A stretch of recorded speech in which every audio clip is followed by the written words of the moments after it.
Bueno, yo antes que nada, esta historia va a basarse en Francia, ¿vale? Quería preguntar tanto a vosotros como al público, ¿habéis estado en Francia? Sí. ¿El público? ¿Vale? ¿Qué monumentos habéis visitado? Full París, Vale. Eiffel, Yo en Louvre, París Arco no he del estado. Triunfo, Vale. etc. Yo he estado por temas de familia también por el sur y me ha tocado estar en el sanatorio este famoso de Arles y toda la zona del sur, de alrededor, y creo que poco más. Y Disneyland. Bueno, vale. Muy francés. El resto, los que hayáis ido a Francia, la Tour Eiffel, sí, la gran mayoría, pues yo vengo hoy a hablar de la Torre Eiffel. Creo que desde una perspectiva que no os han contado nunca, así reivindicativa y crítica, que es lo que me gusta a mí. También toca un poco el fascismo, que eso ya no me toca tanto, no me gusta tanto, pero bueno. Para reivindicar lo contrario, ¿no? Efectivamente. Voy a hacer una pequeña introducción y luego ya cuento la historia. ¿A quién no le va a gustar la Torre Eiffel del siglo XX? Pues a muchos artistas franceses que la tacharon de inútil, monstruosa y una deshonra. Hoy te cuento cómo surgió su construcción, sus bandazos de popularidad y cómo ha terminado siendo un icono parisino. Yo creo que lo he vendido bien, ¿o qué? Sí. Venga, te damos la oportunidad. Vale. Bueno, pues nos vamos a Francia, pero antes de comenzar tengo que reconocer que ha sido una investigación muy difícil porque investigar sobre la Torre Eiffel pues me ha costado no tanto buscar información, sino quitar información, porque me podría pegar aquí, ya luego Pepa si me quieres contratar para dar una charla, perfectamente, entonces he tenido que quitar bastante información. Curiosidades e historias, por supuesto. Pero en este caso, como he dicho antes, yo me quiero centrar en el conflicto y no tanto en la historia de la torre, que es algo en lo que normalmente no nos paramos a pensar o se suele contar, ¿vale? Dicho esto, para contar esta historia nos tenemos que ir a París, al París de 1889. Ese año en Francia se celebraba también un aniversario, que es el principal motivo por el que he elegido esta historia, que no sé si en 1889 me podéis decir qué es lo que se celebraba. O alguien del público que vaya bien con la historia. Efectivamente. Se celebraban 100 años de un evento clave para la sociedad francesa, que es la Revolución Francesa. Y aquí ya comenzamos con la presentación.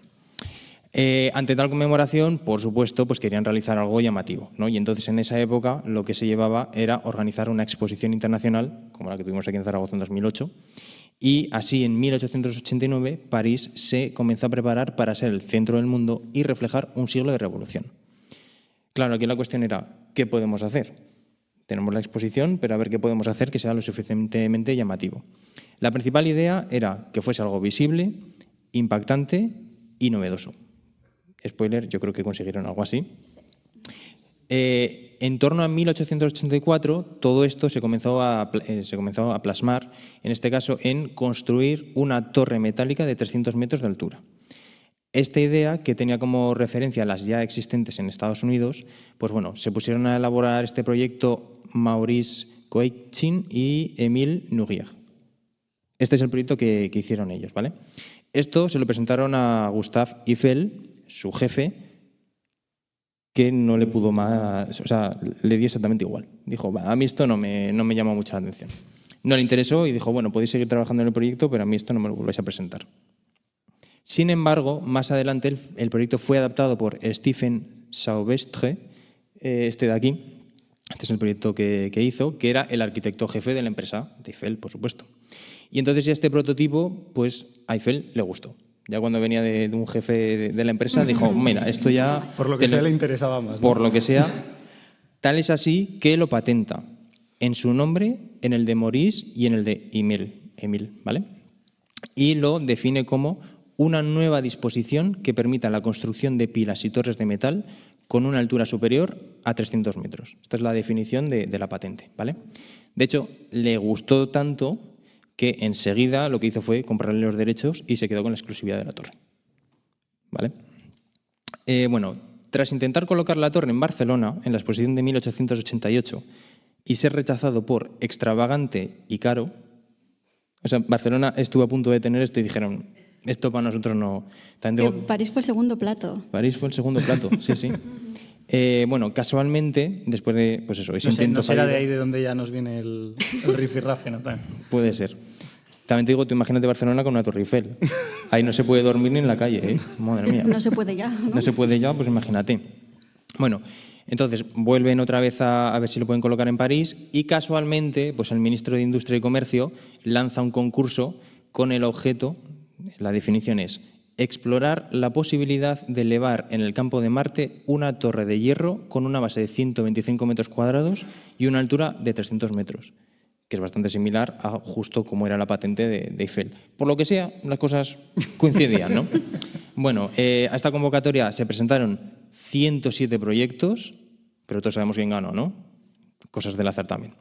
Bueno, por supuesto, esta torre, claro, no a todos les gusta. Hay que ponerse en 1889 en Francia, decir, bueno, de repente me van a montar aquí un mamotreto de 300 metros, pues no les gustó a todo el mundo. En concreto, el 14 de febrero de 1887, en el periódico Les Temps aparece una protesta de los artistas contra la torre de Messier Eiffel. O sea, que ya van a por Eiffel totalmente. Que aquí lo he puesto, bueno, es el de abajo a la derecha, pero bueno, periódicos de antes. Ahora ya con el clickbait, como ya tenemos toda la información, pues así era como lo hacían antes. En este caso se trata de una carta abierta al señor Alphonse, que era el comisario de la Feria Mundial, y estaba firmada por 47 personas como Guy de Maupassant, Émile Zola, Jean-Louis Ernest Meissonier o Charles Garnier. Bueno, en síntesis, ¿qué es lo que decían en la charla? Se quedaron... Esto no es un monumento, es una humillación pública en hierro. ¿Alguna valoración? Voy a ir soltándolo por si queréis hacer alguna valoración. Es un homenaje a nuestro nombre, esto no es un monumento. Pues, hombre, yo espero que lo nuestro sea un poco, tenga una connotación mayor, o mejor, porque si no... Espero. Bueno, luego, París no necesita una fábrica en el cielo para demostrar que tiene gusto. Francés, Muy ¿no? francés. Sí. No están construyendo arte, están levantando un error que se verá desde todas las partes. Tengo que decir que en general en el 19 a todo lo que incluía el hierro les empezaba a generar un rechazo Claro. interesante, ¿eh? Claro, porque era todo el paso industrial. Claro, ¿no? claro, o sea, era un cambio... Y luego los comentarios han envejecido mal. O sea, si viesen ahora lo que es la Torre Eiffel, ¿no? Que es un icono. Convertirán la capital del arte en el escaparate de un fabricante de máquinas. Uf, lo de la capital del arte. Aquí voy a abrir otro melón, no voy a hacer debate, solo quiero saltar la perla. Pero veníamos también de Napoleón intentando generar el concepto este de Museo Napoleón, del Museo de Europa, saqueando, bueno, España entre otros, evidentemente. O sea, el concepto de convertir París en la capital del arte, que en parte lo es, tiene el Louvre y mueve números, pero parece que lo tienen como muy metido aquí, ¿eh? Muy idea de nacionalismos, Sí, ¿no? sí, Que en el sí. siglo XIX también está en auge. Bueno, por supuesto, esto fue la carta de los artistas, pero llegó Alphonse, que era, en este caso, el comisario de la Feria Mundial, y les empezó a responder. Lo que ustedes llaman monstruo, el mundo lo llamará grandeza. También muy humilde también el señor. Claro, para ser comisario de la Feria A Mundial... ver, era su hijo, quiero decir. Quise Efectivamente. defenderlo. Prefiero una ciudad que se atreve a una que se queda vacía por miedo. Critican el hierro hoy, pero vivirán bajo él mañana. Y mientras ustedes defienden el pasado, nosotros estamos construyendo el futuro. Esto no nos suena tan lejano. Esto es siempre como, no, es que estáis pensando en el ahora, nosotros en... Bueno, por supuesto también, claro, llegó Eiffel y en el diario Le Monde también contestó. Critican una torre que ni siquiera han visto. Luego, ¿desde cuándo los ingenieros no pueden crear belleza? En este melón no voy a entrar, ¿eh? Pero bueno. Es que- Ahora hay ingenieros aquí. Por eso no quiero entrar. Lo que ustedes llaman feo es simplemente nuevo. Si resulta hermosa, ¿se atreverán a reconocer su error? No es que la torre aplaste París, es que no saben cómo mirarla. Claro, están los artistas, ¿eh? Yo me imagino leyendo esto a un artista diciendo, espérate. No soy yo, eres tú, ¿no? Claro, porque la queja era de artistas, ¿no? Sí, sí, eran todos artistas, sí. Mientras algunos escriben versos, otros construimos el cielo. Sí, la torre no es inútil, es el resumen del progreso moderno y toda Francia no está en un puñado de artistas indignados. Se quedó ancho, ¿eh? Se quedó bastante, sí. Bueno, además de que animo a leer las cartas que están online, porque además, más allá de que eran insultos constantes, leer cómo escribían en el siglo XIX es bastante atractivo, porque hablan mejor que como hablamos hoy en día, considero. Pues eso, de todo este proceso de crítica, sobre todo quiero destacar que perduró en el tiempo, que incluso incluyó a los vecinos del campo de Marte y que sobre todo denotaba que los artistas modernos se habían decantado por lo conservador, ¿no? Porque se supone que los artistas eran como lo que llevaba la modernidad a Francia y en este caso, como esto que era moderno, lo tenían totalmente rechazado. Y eso es precisamente algo que choca en el momento en el que el arte, pues precisamente además en Francia, como hemos hablado, estaba rompiendo todas las normas, porque era justo el epicentro en el que cambiaba todo. Luego ya, por seguir un poquito más adelante con la historia, sin contar ningún spoiler, la torre, por supuesto, se construyó, les dio exactamente igual. Sí que es verdad que se construyó con retrasos, con sobrecostes, algún chanchullo político, algún fallecimiento, bueno, cosas que entendemos que pasan. Tenéis información en internet para buscar, pero yo me quería centrar en otras cuestiones.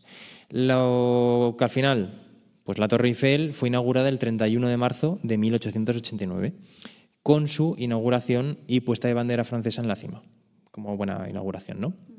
Sin embargo, hasta el 15 de mayo no se pudo subir a ella. Y, de hecho, los que iban o los que subían eran andando porque no iban los ascensores. ¿Vale? Hay un rato, ¿eh? Hay un rato. Modernos, pero no mucho, ¿no? En un número entre 0 y 3.000, ¿podéis adivinar cuántas personas subieron andando? Más de 3.000. 1.710 personas de la época subieron la Torre Eiffel, franceses, imagino. O sea que, bueno, al final fue un éxito claro, con ascensores y sin ascensores, fue todo un éxito. Pero no todo lo que reluce es metal, ya que su popularidad, que hasta ahora, que la conocemos como un granito, ¿no? Es como si vas a Francia, pues lo que he preguntado antes, ¿no? La Torre Eiffel, te la comes igual. Su éxito fluctúa bastante, porque tras la exposición de 1889 decae su interés, sube con la nueva exposición de 1900, que esta es la imagen que he encontrado. Como veis, los franceses, lo de las exposiciones y ser el centro del mundo, pues no sabemos, o sea, no es nada nuevo, pero sabemos que les tira para adelante. En 1909 casi la demolen.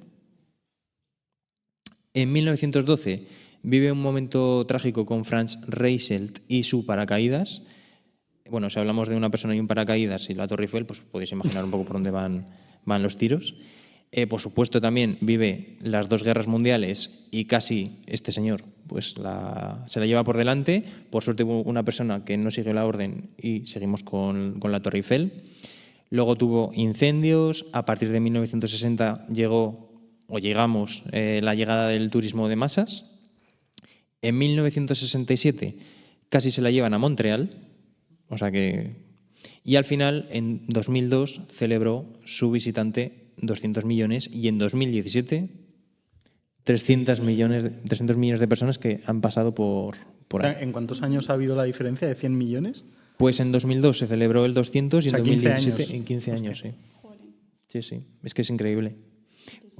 Sí. Y sobre todo el cambio que ha tenido, porque es que casi la demolen, casi se la llevan, casi se incendia. O sea, es que ahora lo vemos como algo muy normalizado, que no se toque la Torre Eiffel, no hagas nada, pero es que en la época hubo bastante movimiento. Así que, bueno, por tanto, en la actualidad, tantos años después y con esas reticencias de los artistas de la época, pues la Torre Eiffel sigue siendo un símbolo de París. En este caso, yo quería destacar que es verdad que nació como celebración, ¿no? de un aniversario, y ella misma ya se ha convertido en una propia celebración y pasó a ser una nueva musa. Y aquí he puesto pues, algunas de las imágenes de algunos artistas que la han utilizado como musa en sus cuadros. Este es Georges Seurat, Robert Delaunay, Marc Chagall y este que a mí me gusta mucho, Ai Weiwei. Por poner algo un poco más diferente, ¿vale? Encima es tridimensional, o sea, no solamente me he centrado en Francia, sino que, bueno, hay más...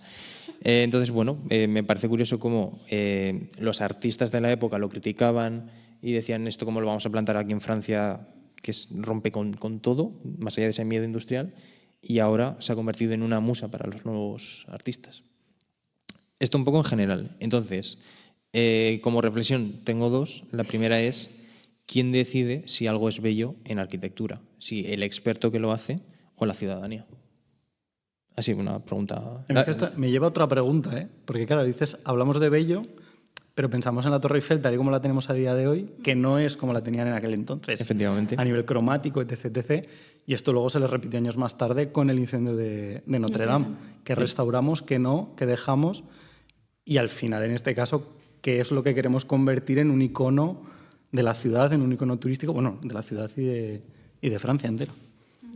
Y creo que también la obsesión porque si no es bello no merece la pena tenerlo, ¿no? Conservarlo o incluso crearlo. Que además en arquitectura igual lo más importante es la funcionalidad primero. Pero bueno. Y como si la belleza fuera algo objetivo también. Claro, aparte, ¿no? Es que pienso, por traerlo a Zaragoza, con todo lo que está pasando con el edificio de Correos, sí, aunque nosotros ya hemos sido muy pesados con eso, pero simplemente porque a alguien no le parezca feo hay que derribarlo. Sí, bueno, de hecho mi segunda reflexión era por qué normalmente rechazamos lo que no estamos acostumbrados a ver. No, por ejemplo, el brutalismo no porque estamos cualquier tiempo acostumbrados. pasado siempre fue mejor. Efectivamente, claro. Pues estas eran un poco mis dos reflexiones, que podríamos estar bastante más rato, pero bueno, ¿qué os ha parecido la historia? Muy interesante. ¿Os habían contado esto alguna vez? ¿No? No. ¿Al público? Ese era el objetivo. Bueno, pues voy con mi historia. De época, además, la tengo parecida. Creo que hemos venido los tres un poco con el mismo rollo. ¿Eh? Cuando preparaba la presentación digo, ¡buah, qué decimonónicos todos! De hecho, voy a hacer un apunte, me lo iba a guardar, ¿eh? Digo, voy a ser rencoroso y me lo voy a guardar para cuando habla yo. He dicho antes, y estuve en Disneyland, y has dicho tú, muy francés. En realidad sí, porque la familia de Disney, el origen es del norte de Francia, que es de Disney-sur-Mer, se fueron a Irlanda, como no sabían pronunciar Disney, se quedaron en Disney y luego se fueron a Estados Unidos. O sea que en realidad el germen está ahí. Sí, qué interesante. Cuántas cosas aprendemos.